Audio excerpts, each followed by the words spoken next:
All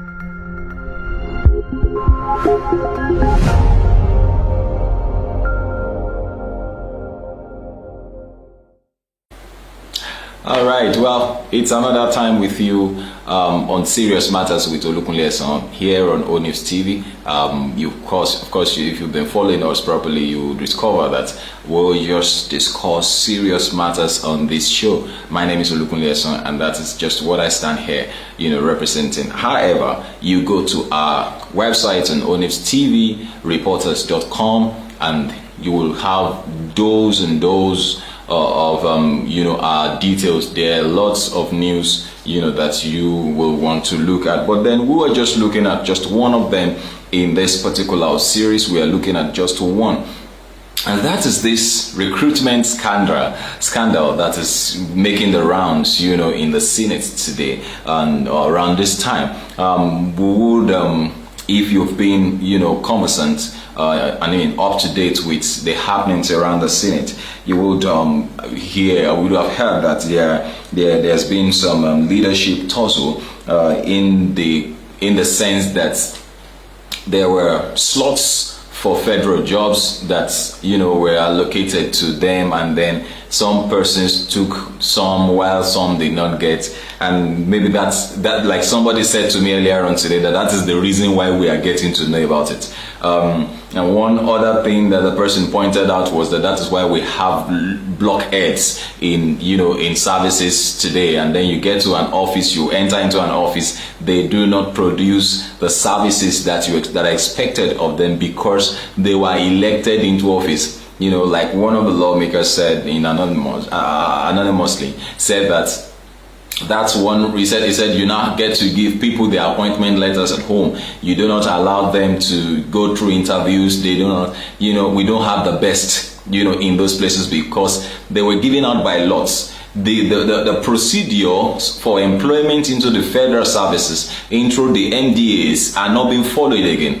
And so we even said, like I will be giving to you in detail in a moment, that slots are even being sold for $1.5 million, and it goes that much. And I asked my friend earlier on today, look, how do you expect such a person who has paid so much, to be faithful, in that office? Of course, he's going to look forward to getting his money back and, of course, making so much more money. Well, let's go straight to the details, as I have it here with me. That in the title is that leadership accused of sharing 100 job slots. Leadership are accused of sharing 100 job slots. Aggrieved lawmakers vows showdown. Aggrieved lawmakers vows showdown, and commission cautions against police jobs. Commission cautions against police jobs.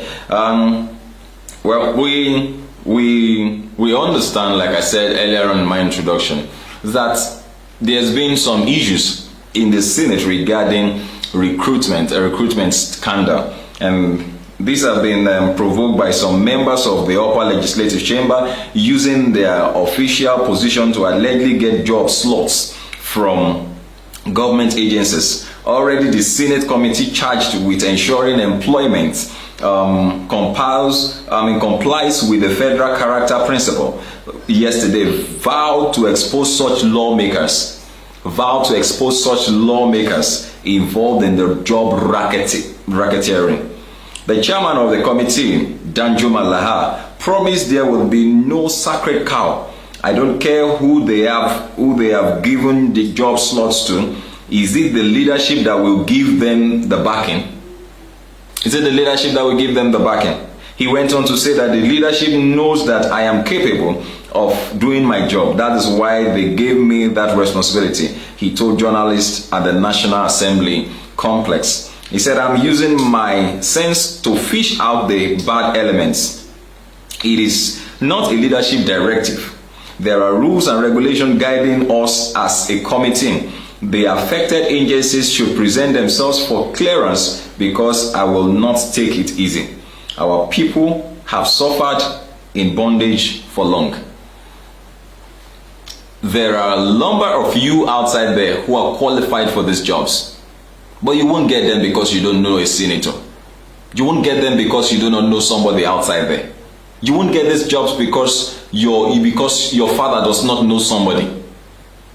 Even when you go for interviews, it's only a formality. You will still not be counted among the number of those who get the jobs. You will still not be counted among them. Because even before the job was put, even the ones that are being advertised, even before they are put into the advertorial, they have already been allocated to whoever they want to allocate it to. They have already been allocated, and that is what we are seeing today. And like I said earlier on, a friend of mine said today, he said it's because they didn't give some, or they gave some people more than they gave some others. That's why we are hearing about it. But it has always been in the system. It has always been in the system. Yes, the slots are few. I mean, think about it, 100 slots among so many. But then, I think about the extended effects of one slot. When you give somebody a job, he's able to feed a family, he's able to send children to school, he's able to cater for parents, he's able to do so much. That is the extended effect of, one slot. So you can imagine what 100 can do. It's little, but why don't we give it to the best? There are organizations, I will not want to mention names now, except they come and do advert with us anyway. There are organizations where they have very good hands. They even go into higher institutions to look for first-class students to come so that they will be able to, they can use them to grow their organizations. And the organizations are doing very, very well. Doing very well. I was looking at one just a moment away before I entered into the studio, and they already before after their tax, they already published unaudited profits to be around about 419 billion naira, rather, I beg your pardon, naira for the third quarter. That's great, and they are known to always recruit the best. They are known for that. They are known for that. Why don't you do the same in the federal coffers, in the federal parastatals, in the MDAs? Why don't you do the same? Why must it always be you must know somebody? Must you know somebody for you to get a job? Maybe that's what we're going to, that's the angle from which we are all going to look at it today. Well, if you go on our website, you'll be able to get the details of this whole showdown. But then this is like just an introduction into it. I'd like us to talk about it. For how long will this continue? Because until your voices are heard, no change will come. Your voice is needed to be heard for the change that you require to come. He said, that's the chairman of the committee, said, I am not aware that any agency gave out employment slot to the Senate. The leadership has not told us that they received any slots. So whom did they give? As the chairman of the committee, who is also representing Kaduna South, I was not in any way aware that we have been given any employment slots.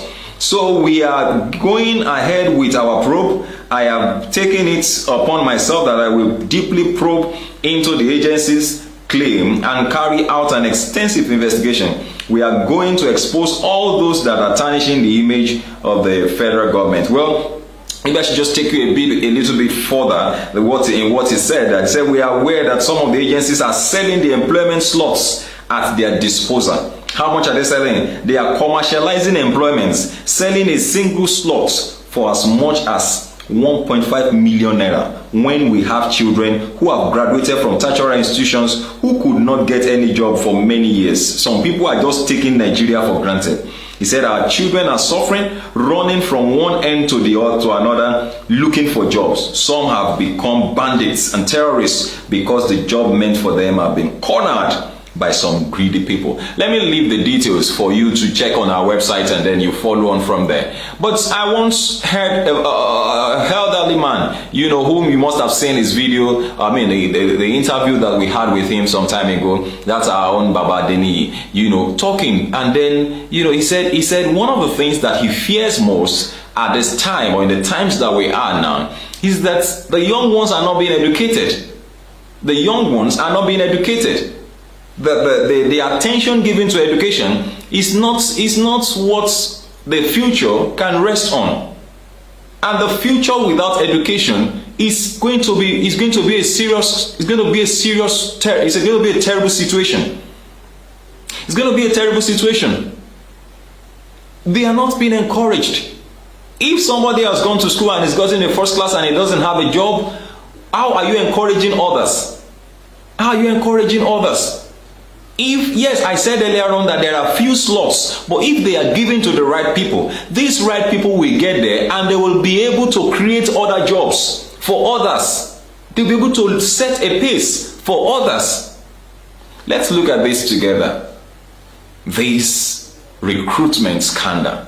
What's your opinion about it? What's your opinion about these slots? Giving slots.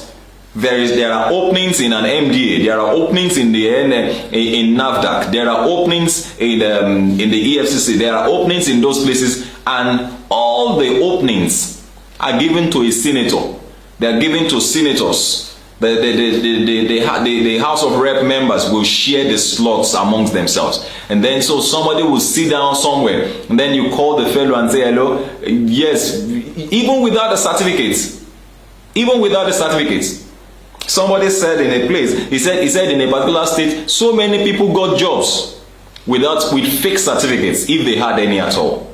They got jobs, whereas the ones who really did it, who really went to school, are not getting jobs. How are we encouraging the upcoming? Well, let me draw the curtain here. It's good that it's coming out at this time, but we will be creating a lot of problem if we continue this way. Let me see your comments. Let's communicate. Let's chat. Let's see what you have to say on this matter. I'm sure you sure have something to say on this job recruitment scandal going on up there. Thank you.